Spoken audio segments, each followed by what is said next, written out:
ಎಲ್ಲ ಕಾರ್ಯಕ್ರಮಗಳು ಸ್ಥಗಿತವಾಗ್ತದೆ. ಆದ್ರೆ ನೀತಿ ಸಮಿತಿ ಜಾರಿಯಲ್ಲಿದೆ. ನಮ್ಮ ಡಿಪಾರ್ಟ್ಮೆಂಟ್ ಇಂದ ವಿಶೇಷವಾಗಿ ಚುನಾವಣಾ ಆಯೋಗದಿಂದ ಪರ್ಮಿಷನ್ ತಗೊಂಡಿದೆ. ಯಾಕಂದ್ರೆ ಇದೊಂದು ಶಾಸನಬದ್ಧ ಕಾರ್ಯ, ಇದನ್ನು ಯಾವುದೇ ಫಲಾನುಭವಿಗಳ ಆಯ್ಕೆ ಮತ್ತು ಏನು ಇರಲ್ಲ. ಹಾಗಾಗಿ ಇದೊಂದು ಲೆಕ್ಕಾಚಾರದ ದಿನ. ಆ ಲೆಕ್ಕಾಚಾರ ಮಾಡಲಿಕ್ಕೆ ಸಾರ್ವಜನಿಕರ ಸಮ್ಮುಖದಲ್ಲಿ ಮಾಡಲಿಕ್ಕೆ ಅವಕಾಶ ಇದೆ ಅಂತ ಅಲ್ಲಿಂದ ಒಂದು ಪರ್ಮಿಷನ್ ಕೊಟ್ಟು ಪರ್ಮಿಷನ್ ಆಧಾರದಲ್ಲಿ 13ನೇ ತಾರೀಕಿನಿಂದ ಪ್ರಾರಂಭ ಮಾಡಿದೆ. ಇಲ್ಲಿ 1/4/2022ರಿಂದ 31/3/2023 ಒಂದು ವರ್ಷದ ಮುಂದಿನ ಈಗಾಗಲೇ 24-25ಕ್ಕೆ ಬಂದು ಸೇರ್ಕೊಂಡಿದ್ದೇವೆ. 23-24ರಲ್ಲಿ ಮಾಡಿರ್ತಕ್ಕಂಥ ಕಾಮಗಾರಿಗಳು ಏನೇನು ಮಾಡಿದ್ದಾರೆ ಅವುಗಳನ್ನೆಲ್ಲ ಪರಿಶೀಲನೆ ಮಾಡ್ತಕ್ಕಂಥದ್ದು, ಭೌತಿಕ ಪರಿಶೀಲನೆ ಮತ್ತು ದಾಖಲಾತಿಗಳ ಪರಿಶೀಲನೆಯನ್ನ ಸಹ ನಿರ್ವಹಿಸುತ್ತೇವೆ. ಇಷ್ಟಾದರೂ ಸಾರ್ವಜನಿಕರ ಸಮ್ಮುಖದಲ್ಲಿ ನಡೀತಕ್ಕಂಥ ಒಂದು, ಯಾಕಂದ್ರೆ ಯಾವ ಆಡಿಟ್ಟು ಈ ತರ ಇರಲ್ಲ. ಎಲ್ಲ ಬರೀ ರೂಮ್ ಕೊಠಡಿ ಒಳಗೆ ಅಷ್ಟು ಅಧಿಕಾರಿಗಳು ಕೂತ್ಕೊಂಡು ಆಡಿಟ್ ಮಾಡ್ಕೊಂಡು ಹೋಗುತ್ತೆ. ಈ ಸೋಷಿಯಲ್ ಆಡಿಟ್ ಆಗ್ತಕ್ಕಂಥದ್ದು ಯಾವ ಜನರು ನಾವೆಲ್ಲ ಹೊರಗಿಟ್ಟು ಒಂದು ಕಡೆ ಇಲ್ಲ ಲೆಕ್ಕ ಆಡಿಟ್ ಮಾಡ್ತಾರೆ, ಯಾರು ಹೊರಬಾರ್ದು ಅಂತ ಅದೇ ಜನರನ್ನು ಇಟ್ಕೊಂಡು ಇವತ್ತು ಆಡಿಟ್ ಮಾಡ್ತಕ್ಕಂಥ ವ್ಯವಸ್ಥೆ ಸರ್ಕಾರ. ಹಾಗಾಗಿ ಆ ಬೇಸ್ ಮೇಲೆ ತಮ್ಮ ಸಮ್ಮುಖದಲ್ಲಿ ಇದರ ಫಲಾನುಭವಿಗಳು ನೀವಾಗಿರ್ತೀವಿ, ಇದರ ಲೆಕ್ಕ ಮಾಡ್ತಕ್ಕಂಥವ್ರು ನೀವಾಗಿರ್ತೀವಿ.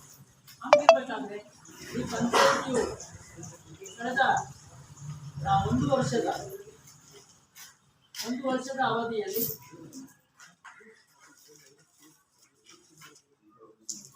ಉದ್ಯೋಗ ಖಾತ್ರಿಯ 62 ಕಾಮಗಾರಿಗಳನ್ನು ನಿರ್ವಹಿಸಿ 38 ಲಕ್ಷದಷ್ಟು ಪ್ರಗತಿಯನ್ನು ಸಾಧಿಸಿರ್ತಕ್ಕಂಥ. ಅದ್ರ ಜೊತೆಗೆ 14 ಮತ್ತು 15 ಹಣಕಾಸು ಯೋಜನೆಗಳು ಸಹ ಅದರ ಪ್ರಗತಿ ಆಗಿರ್ತಕ್ಕಂಥದ್ರ ಬಗ್ಗೆ ನಾವು ನೋಡ್ತಾ ಇದ್ದೀವಿ. ಆ ನಿಟ್ಟಿನಲ್ಲಿ ಅದಾಗಿರ್ತಕ್ಕಂಥ ಏನು ಕಾಮಗಾರಿಗಳನ್ನೆಲ್ಲ ನಿರ್ವಹಿಸಿದ್ದಾರೆ ಆ ಕಾಮಗಾರಿಗಳ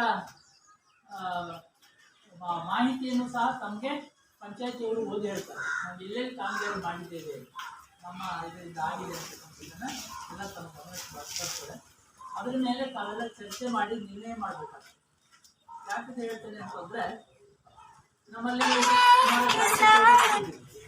ನಮ್ಮ ಜನಪ್ರತಿನಿಧಿಗಳು ಪಂಚಾಯತ್ ಸದಸ್ಯರುಗಳು ನೀವೆಲ್ಲ ಏನು ಮಾಡಿದ್ರಿ ಅಂದರೆ ನಮ್ಮವರೇ ಸೇರಿಸಿ ಅವ್ರಿಗೆ ಕೊಟ್ಟಿಗೆ ಮನೆ ಕೊಟ್ವಿ, ಊಟ ಕೊಟ್ವಿ, ಏನಪ್ಪ ಎಲ್ಲದವನ ಅದರ ಫಲಾನುಭವಿಗಳು ಇದು ಎಲ್ಲಿಂದ ಬಂತು, ಸರ್ಕಾರದಿಂದ ಬಂತು ಅಂದರೆ ಪಂಚಾಯತಿಂದ.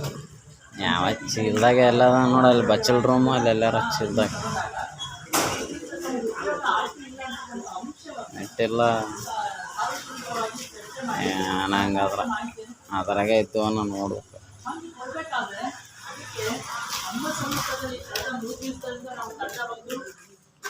ಅಲ್ಲೇ ಹುಡುಕ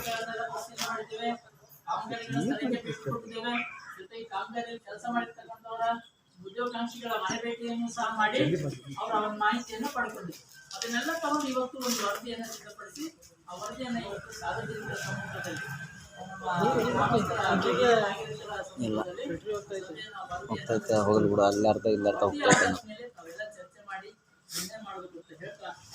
ಎಲ್ಲಿ ಬಿಟ್ಟೆ ಹೇಳು, ಅವನು ಯಾವ ಟೈಲರ್ ಹಚ್ಬೇಕಂತ ಬಂದತ್ತ 4 ಮಂದಿ ಅದ ನೋಡಿ.